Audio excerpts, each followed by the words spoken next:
बिस्मिल्लाहिर्रहमानिर्रहीम अस्सलाम वालेकुम। मैं हूं फरिया सलीम और आप देख रहे हैं मिनहादी फूड रेसिपीज़। तो जी आज कोई रेसिपी मैं आपके साथ शेयर नहीं कर रही, लेकिन रेसिपीज़ में अक्सर जो हमसे गड़बड़ हो जाती है, कभी हमसे मिर्च तेज़ हो जाती है या नमक तेज़ हो जाता है, उसको हम बैलेंस किस तरह से कर सकते हैं ये मैं आज आपके साथ शेयर करूंगी। तो मल्टीपल वेज़ हैं जिनके साथ आप मिर्चों को जो है वो कम कर सकते हैं। पहले हम मिर्च की बात करेंगे। तो मिर्चों को कम करने के लिए सबसे पहले जो चीज़ें इस्तेमाल की जाती हैं वो है डेयरी प्रोडक्ट्स। डेयरी प्रोडक्ट्स मतलब दूध से बनी हुई चीज़ें। दूध है वो आप शामिल कर सकते हैं, दही शामिल कर सकते हैं अच्छी तरह से फेंट कर, क्रीम शामिल कर सकते हैं या देसी घी शामिल कर सकते हैं।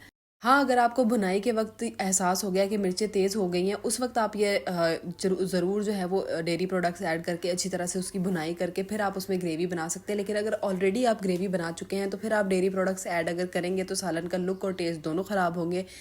तो उसके लिए आपने क्या करना है, आपने प्याज को जो है ना वो अच्छी तरह से ब्राउन करके टिश्यू पेपर वगैरह पर ठंडा करके उसको हाथों के साथ अच्छी तरह से क्रश करके वो डाल लें ग्रेवी के अंदर, और साथ में थोड़ा सा लेमन जूस डाल लेंगे तो मिर्चें जो है ना वो कम हो जाएंगी।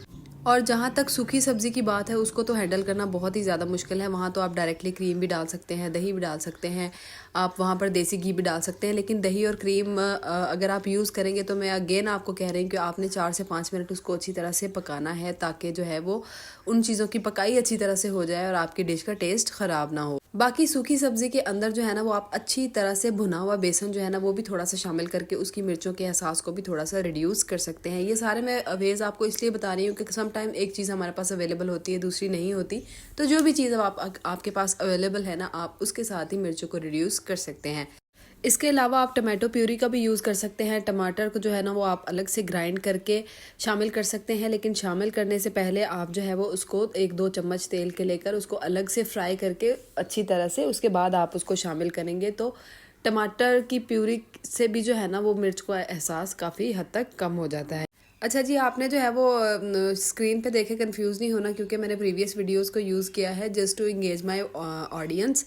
आज मुझे ख्याल आया कि मुझे जो है ना वो ये बातें शेयर करनी चाहिए, तो मैंने रैंडमली बस कुछ क्लिक्स उठाए और मैं आपके साथ जो है ना वो बातें शेयर करने लगी हूँ। तो आप मेरी बातों पे ज़्यादा ध्यान दें। अच्छा जी, बाकी रही नमक की बात, तो नमक का जो है ना वो सबसे बेस्ट और इफेक्टिव वे जो है ना वो बताया जाता है कि आटे को, गुंदा हुआ आटा जो है वो उसकी गोलियां बनाकर अगर आप शोरबे में डालकर या सूखी सब्जी में भी अगर आप जो है ना वो उसको डाल के 5 मिनट तक दम पे रख देना तो काफ़ी एहसास जो है वो नमक का कम हो जाता है। ये बात ठीक है, लेकिन आटे को जो है वो जिस तरीके से यूज़ किया जाता है वो बात ठीक नहीं है। तो सही तरीका मैं आपको बताती हूँ कि आटे को जो है ना वो आपने घी के अंदर गूंदना है। घी के अंदर गूंदेंगे और उसके बाद उसकी गोलियां बनाएंगे। गोलियां बनाने के बाद आपने फोक या टूथपिक वगैरह के साथ उस जो आटे की गोली है उसके अंदर आपने सुराख करने हैं, और उसके बाद आपने जो है वो उसको ग्रेवी में या सूखी सब्जी में डालकर आपने उसको 5 मिनट तक जो है वो दम के ऊपर रखना है, ताकि आटा जो है वो जल्द से जल्द सारा जो नमक है वो अपने अंदर एब्जॉर्ब कर ले। अच्छा, ये तो थी सारी इंग्रेडिएंट्स की बातें कि कौन सी इंग्रेडिएंट्स कौन कौन से जो हैं वो हम इस्तेमाल कर सकते हैं। लेकिन अब जो है वो एक हैक है जो मुझे लगता है कि काफ़ी इफेक्टिव है, मैंने भी यूज़ किया है। एक हैक ये है कि आप बिना किसी इंग्रेडिएंट को यूज़ किए भी मिर्च जो है ना वो काफ़ी हद तक कम कर सकते हैं। को ये है कि जो लोहे का तवा हमारे पास हम घरों में रोटियां बनाने के लिए यूज़ कर सकते हैं, आप उसको अच्छी तरह से गर्म करें और उसके बाद उसको अपनी जो हांडी है जिसके अंदर सालन है, जिसमें से आप मिर्चों के एहसास को थोड़ा सा कम करना चाहते हैं, आप उसके ऊपर ना उसको उल्टा रखें और उल्टा रखने के बाद उसके बाद आप उसको पकाएं 4 से 5 मिनट। तो पता नहीं क्या मैजिक है, लोहा अपने अंदर मिर्चों को सक करता है या क्या, आई डोंट नो, कुछ भी नहीं। ये मैंने इंटरनेट से ही कहीं पर देखा था और मैंने ट्राई किया तो काफ़ी इफेक्टिव है। तो आप भी ट्राई करके देखें और देखिए आपके लिए ये इफेक्टिव है कि नहीं। बाकी इससे पहले जितने भी मैंने वेज आपको बताए हैं ना वो सारे ऑथेंटिक आजमाए हुए हैं और बिल्कुल अच्छे तरीके से वर्क करते हैं। अच्छा जी, अब मज़े की बात, आपको सालन में तो शायद बहुत सारे लोगों ने बताया होगा कि सालन में मिर्चों को या नमक को किस तरह से कम किया जाता है, लेकिन शायद ही किसी को पता होगा कि हम चावलों के अंदर भी नमक को कम कर सकते हैं। फॉर सपोज अगर चावलों में नमक तेज़ हो गया है तो आपने क्या करना है, उसको दम पर लगाते वक्त, या अगर दम आप लगा चुके हैं ऑलरेडी तो फिर आपको उसको थोड़ी देर के लिए दोबारा दम पर रखना पड़ेगा।